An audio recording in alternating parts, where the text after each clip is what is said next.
વડોદરા શહેર કોંગ્રેસ દ્વારા ગાંધીનગર ગૃહ ખાતે ધરણા યોજાયું, જેમાં ભાજપ પર લોકશાહી પ્રણાલીનું ખૂન કરવાનો ગંભીર આરોપ લગાવવામાં આવ્યો। આ ધરણામાં AICCના સેક્રેટરી અને મધ્ય ગુજરાતના પ્રભારી રામકિશન પણ ઉપસ્થિત રહ્યા હતા। રામકિશને પોતાના નિવેદનમાં જણાવ્યું હતું કે ભાજપે લોકશાહી પદ્ધતિથી ચૂંટણી યોજવાના બદલે ધાક ધમકીનો સહારો લઈ વિરોધ પક્ષના ઉમેદવારોને ફોર્મ પાછા ખેંચવા માટે મજબૂર કર્યા છે। તેમણે પ્રશ્ન ઉઠાવ્યો કે જો ભાજપ પાસે મજબૂત જનાધાર છે તો પછી ચૂંટણીને બિનહરીફ બનાવવા માટે આટલું દબાણ કેમ કરાયું। તેમણે વધુમાં આક્ષેપ કર્યો કે પોલીસ અને પ્રશાસનનો દુરુપયોગ કરીને ઉમેદવારોના ફોર્મ પાછા ખેંચવામાં આવ્યા છે, જે લોકશાહી માટે ખતરનાક છે। ભાજપની આ પદ્ધતિના વિરોધમાં કોંગ્રેસ દ્વારા આજે આ ધરણા કાર્યક્રમ યોજવામાં આવ્યું છે।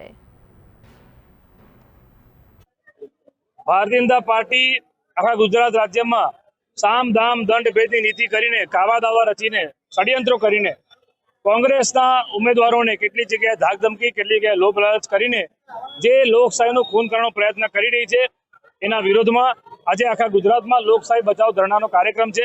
તેના ભાગરૂપે વડોદરા શહેર ખાતે મહાત્મા ગાંધીનગર ગૃહ ખાતે અમે અહીંયા ધરણા પર બેઠા છે, કારણ કે ગાંધી બાપુ જેમને આ દેશને અંગ્રેજોથી આઝાદી અપાવી હતી, સત્ય અને અહિંસાના રસ્તા પર કોંગ્રેસ પાર્ટી એ રસ્તા પર જ ચાલે છે।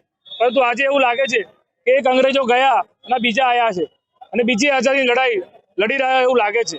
કારણ કે જ્યારે વડોદરા શહેરની વાત કરું તો જે રીતે વોર્ડ નંબર 2માં જેવી રીતે ભાજપના કોર્પોરેટરો પૂર્વ અને એમના નેતાઓ આરઓની કેબિનમાં ઊભા રહીને એમને જેવી રીતે ફોર્મ પાછું ખેંચાવડાયું કે જે પણ પોલીસ બંદોબસ્ત ત્યાં લાગેલો હતો, આપ સૌ એના સાક્ષી છો। ત્યારે એવું લાગે છે કે ખરેખર શું આ લોકશાહી છે। આજે વડોદરામાં પણ પ્રજાના પ્રશ્ન છે કે ભાજપને જ્યારે ચૂંટણી હારવા આવી છે ત્યારે देखिए, आज गुजरात प्रदेश कांग्रेस कमेटी द्वारा आयोजित इस धरना प्रदर्शन को हम यहाँ आज करने जा रहे हैं। लोकशाही बचाओ जो है ये कार्यक्रम का नाम रखा गया है।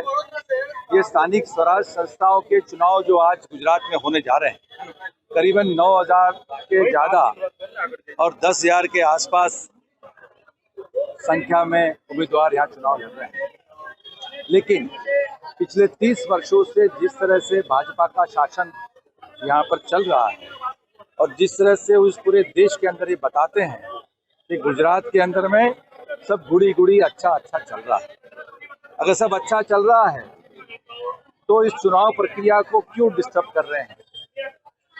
जो हमारे उम्मीदवार या किसी भी पक्ष के उम्मीदवार या इंडिपेंडेंट उम्मीदवार जो चुनाव लड़ना चाहते हैं उन्हें रोका जा रहा है। रोकने का तरीका इसके अंदर प्रशासन का भी इस्तेमाल हो रहा है, गुंडागर्दी का इस्तेमाल हो रहा है, पैसे का इस्तेमाल हो रहा है, धनबल का इस्तेमाल हो रहा है।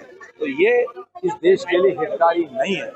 जो हमारे जिन नेताओं ने इस देश को आज़ादी दिलाई, चाहे सरदार वल्लभ भाई पटेल हो, चाहे महात्मा गांधी जी हो, चाहे पंडित जवाहरलाल नेहरू जी हो, चाहे राजेंद्र प्रसाद जी हो, चाहे मौलाना अब्दुल कलाम आजाद साहब, इन लोगों ने मिलकर जो सपना इस देश को देखा था, बाबा साहब भीमराव अम्बेडकर का संविधान, इस सब लोगों ने इस देश को चलाने का एक सपना था, एक बुनियादी चीजें बनाई थी और जिसके अंतर्गत जनता को अपने उम्मीदवार को चुनने के अधिकार थे। उस प्रक्रिया में इन्होंने 30 वर्ष तक शासन किया, लेकिन अब जनता को घुमाने का काम उनका खत्म हो चुका है। तब उन्होंने दूसरी प्रक्रिया शुरू की कि उम्मीदवारों को इफेक्ट किया।